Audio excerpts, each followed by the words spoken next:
श्रद्धा कपूर को बॉलीवुड ने बैन किया, फिर भी वो सुपरस्टार कैसे बनी, ये राज जानकर दंग रह जाओगे। नमस्ते दोस्तों, स्वागत है आपके अपने द गॉसिप वाला में, जहां मैं आपका दोस्त और बॉलीवुड का गॉसिप गुरु लेकर आया हूं एक ऐसी कहानी जो बॉलीवुड के काले सच को उजागर करेगी। आज हम बात करेंगे श्रद्धा कपूर की, एक ऐसी अभिनेत्री जो एक समय बड़े प्रोडक्शन हाउसेस से बैन हो गई थी, सालों तक अंडररेटेड रही, लेकिन सिर्फ एक फिल्म से बॉलीवुड के टॉप सितारों की लिस्ट में शामिल हो गई। नेपो किड होने के बावजूद लोग उन्हें इतना प्यार क्यों देते हैं? और ये जो हम उनकी सादगी और जमीनी स्वभाव की बातें सुनते हैं, क्या ये सच है या सिर्फ पीआर का खेल? तो अपना पॉपकॉर्न तैयार करो और चलो गोता लगाते हैं श्रद्धा कपूर के करियर, उनके साइलेंट बैन और उनकी पीआर रणनीति के राज में। श्रद्धा कपूर का बॉलीवुड सफर शुरू होता है 2010 में, जब उन्होंने तीन पत्ती से डेब्यू किया, लेकिन ये फिल्म तो पूरी तरह फ्लॉप रही। फिर 2011 में उन्होंने यश राज फिल्म्स के साथ एक बड़ा 3 फिल्मों का कॉन्ट्रैक्ट साइन किया और उनकी पहली फिल्म थी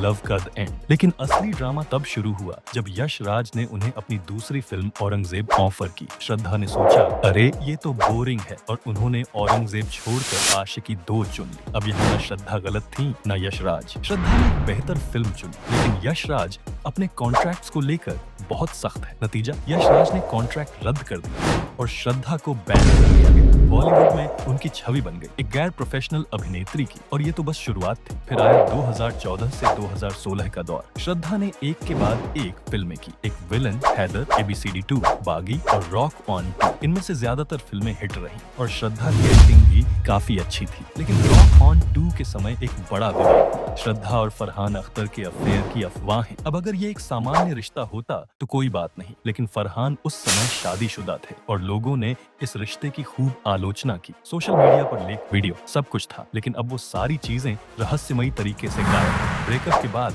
श्रद्धा को फरहान की कंपनी एक्सेल एंटरटेनमेंट से भी बैन कर दिया गया। भाई, ये तो बैन पर बैन हो रहा है। अब एक और ट्विस्ट सुनो, श्रद्धा को धर्मा प्रोडक्शन से भी एक साइलेंट बैन झेलना पड़ा। 2017 में श्रद्धा ने करण जौहर के साथ एक फिल्म की, ओके जानो, जिसमें करण सह निर्माता थे। लेकिन उसके बाद न तो श्रद्धा को करण के मशहूर शो कॉफी विद करण में बुलाया गया, न ही बॉलीवुड की इनसाइडर पार्टियों में देखा गया। एक वजह ये भी हो सकती है कि श्रद्धा और आलिया भट्ट का डेब्यू एक ही समय में हुआ था, 2010-2011 के आसपास। दोनों एक दूसरे की प्रतिस्पर्धी थी और करण ने जाहिर तौर पर आलिया को तरजीह दी। हाल ही में एक इंटरव्यू में करण से पूछा गया कि बॉलीवुड का हालिया हैरान करने वाला पल क्या था। करण ने स्त्री 2 की बात तो की, लेकिन श्रद्धा का नाम तक नहीं लिया, सीधे आलिया की गंगूबाई की तारीफ शुरू कर दी। You know, when I see a film called Stree, which is going to be the biggest hit of this decade, Stree translates as woman. I mean, and that's now, of course, the men have a lot to do in that film, but like it's led by even women. Like when Alia actually did Gangubai, that to me was a big victory in cinema, like driven by her performance, and it opened to larger numbers than many leading men who are movie stars. भाई, ये तो साफ है श्रद्धा और धर्मा के बीच कुछ तो गड़बड़ है। 2017 से 2020 तक श्रद्धा ने 7 फिल्में, हाफ गर्लफ्रेंड, हसीना पारकर, स्त्री, बती गुल मीटर चालू, साहो, छिछोरे और स्ट्रीट डांसर। हसीना पारकर को छोड़कर बाकी सब हिट रही, लेकिन श्रद्धा तब भी बॉलीवुड के इन ग्रुप का हिस्सा नहीं थी, न पार्टियां न करण के शो। ये एक साइलेंट बैन ही तो था। अब बात करते हैं श्रद्धा के कमबैक की। 2021 से 2025 तक श्रद्धा ने सिर्फ 2 फिल्में की, तू झूठी में मक्कार और स्त्री 2। तू झूठी में मक्कार सेमी हिट रही, 200 करोड़ की फिल्म ने 220 करोड़ कमाए। लेकिन इस फिल्म के समय श्रद्धा और रणबीर के डेटिंग की अफवाहें भी खूब चली। दोनों ने अलग अलग प्रमोशन और लोगों को लगा कि ये सच है, लेकिन भाई ये तो प्रमोशन की रणनीति थी, क्योंकि श्रद्धा और आलिया हमेशा एक दूसरे की तारीफ करती हैं। जब आलिया की जिगरा रिलीज हुई तो श्रद्धा ने उसकी तारीफ में पोस्ट डाली। ये दोस्ती है या पीआर का खेल? तुम्हें क्या लगता है? अब असली गेम चेंजर की बात करते हैं, स्त्री 2। ये फिल्म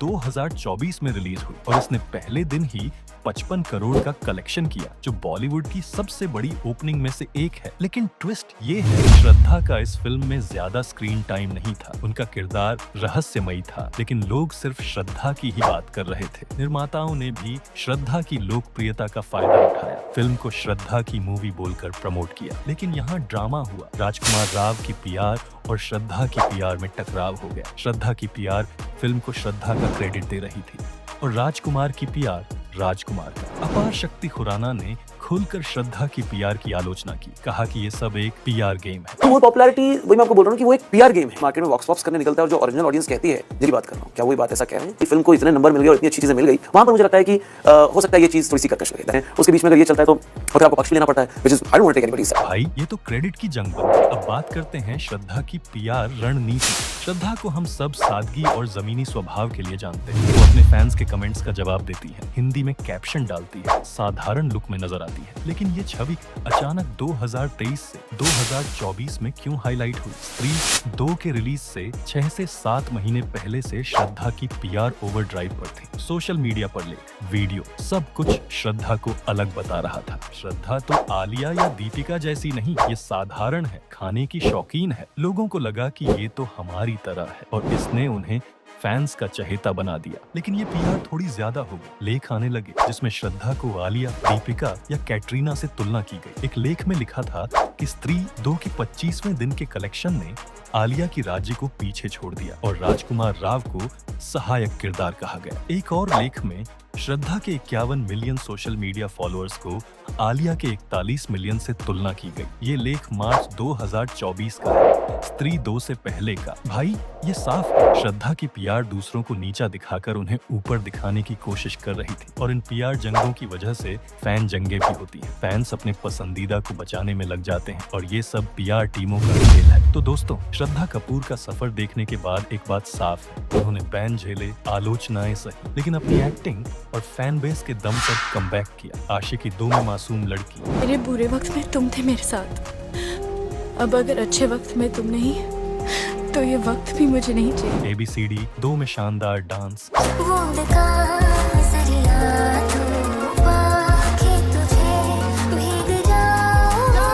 और छिछोरे में प्रभावशाली किरदार। श्रद्धा ने हर तरह के रोल में अपना टैलेंट दिखाया। मुझे इस बात का अफसोस नहीं है कि मैं तुझे नहीं जानती। इस बात का अफसोस है कि तू मुझे नहीं जानती। 19 फिल्मों में से 10 ने 100 करोड़ से ज्यादा कमाया। ये बड़ा अचीवमेंट है और स्त्री 2 के बाद तो उनकी तुलना पुरुष सुपरस्टार्स से होने लगी। ये है असली चमक। लेकिन ये पीआर का ज्यादा सक्रिय खेल थोड़ा जोखिम भरा है। दूसरे कलाकारों को नीचा दिखाना गलत है। हर कलाकार अनोखा है और फैंस उन्हें उनकी खासियत के लिए पसंद करते हैं। श्रद्धा को अपनी सादगी और फैंस से बातचीत पर ध्यान देना चाहिए, न कि तुलनाओं पर। अच्छी खबर ये है कि श्रद्धा ने एक इंटरव्यू में बताया कि उन्होंने 3 नई फिल्में साइन की हैं। विवरण अभी नहीं आए, लेकिन उम्मीद करते हैं कि ये भी स्त्री 2 की तरह ब्लॉकबस्टर होंगी। आप क्या सोचते हैं? क्या श्रद्धा की सादगी असली है या पीआर का खेल? कमेंट में बताओ। वीडियो पसंद आया तो लाइक करो, सब्सक्राइब करो और घंटी दबाओ। अगली बार एक और बॉलीवुड का राज खोलूंगा। देखते रहो, गॉसिप करते रहो और अगली बार मिलते हैं।